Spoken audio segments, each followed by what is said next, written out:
My name is Janet Eller. In Shadowbox, I play the part of Felicity. Felicity is a woman who's really at the end of what you would consider a normal lifespan. So she's old, she's not a young person facing an illness that would be out of patient hell. I'm the corpse. I have one lung, plastic bag for a stomach, and 2 springs and a battery where my heart used to be.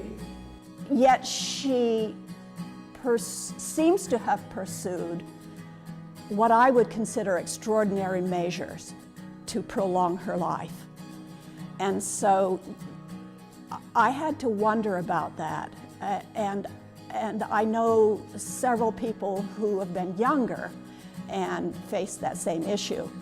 And looking from the outside in, I could say to myself, well, I wouldn't pursue such extraordinary measures to prolong a life which looks like it should be at an end. But I've seen it happen time and time again, that people do that. They scratch and claw for every day of life. And so the way I respond to that is, I can't say with a surety that I wouldn't do the same. I really can't say that. Perhaps I would want one more day, no matter what I had to go through, even though now, intellectually, not having to face that, I say I don't understand it, but really I can understand it. You know what a song is, don't you? Of course I know what a song is, but I don't think Roll me I know over, lay me down, roll me over, do it again. People can hear you. Do them good. My brother's wife has been diagnosed with stage 4 cancer. She should be,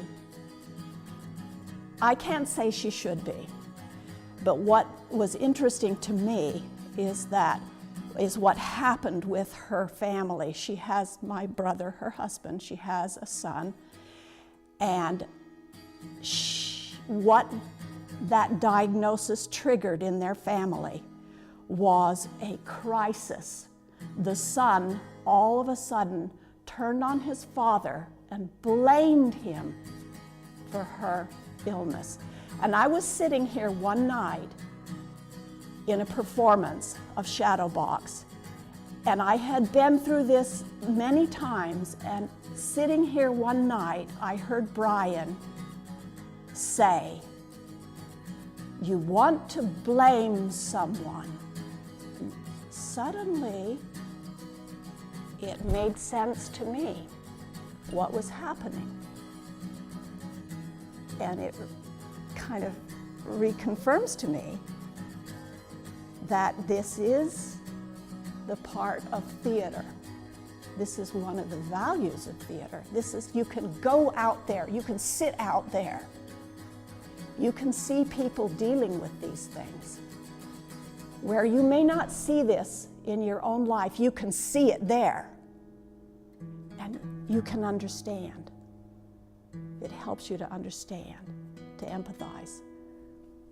I've actually considered becoming a hospice volunteer, even though I have no medical experience. But I think that one of the challenges that anybody involved with hospice must face is the real sensitivity of knowing how to approach people. If folks don't come to you saying, "I haven't reached that point yet," it must be very difficult, and I don't know how you manage that. It must be very difficult for you as hospice to know, how do you interface with people in that situation if they don't come to you? And how does somebody who is in that situation facilitate?